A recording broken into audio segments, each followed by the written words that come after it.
ગીતામાં લખ્યું છે, જ્યારે જ્યારે ધર્મનું પતન થાય છે ત્યારે ત્યારે પરમાત્મા આ સૃષ્ટિ પર સાધારણ રૂપમાં આવીને અધર્મનો અંત કરે છે. શું આજે ધર્મને લઈને અત્યાચાર નથી થઈ રહ્યા?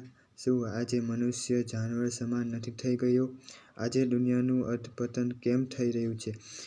આનાથી વધારે કળિયુગ શું હોય છે? આપણને આંખોમાંથી દેખાય છે, શું માત્ર એ જ સત્ય છે? આપણને આ 5 તત્વોના મૃત્યુલોકમાં ક્યારે અને કેવી રીતે આવ્યા, આનું રહસ્ય આપણને કોણ બતાવી શકે છે? આનું રહસ્ય કોઈ પણ ધર્મપિતા, ધર્મગુરુ કે મહાત્માને બતાવી શકે છે? એટલા શ્રીમદ્ ભગવદ્ ગીતામાં શ્રીકૃષ્ણએ કહ્યું છે, હું સંત, મહાત્મા અને ગુરુનો ઉદ્ધાર કરું છું.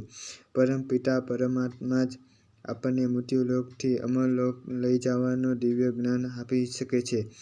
આપણે કેવી રીતે આ 5 તત્વની દુનિયાથી નીકળી પરમતત્વની દુનિયામાં જઈ શકીએ છીએ? આ દિવ્ય જ્ઞાન આપણે પરમપિતાથી પ્રાપ્ત થઈ શકે છે. જેવી રીતે માના ગર્ભમાં રહેલું બાળકનું બીજ રોપાય છે, પછી એનો આકાર બને છે.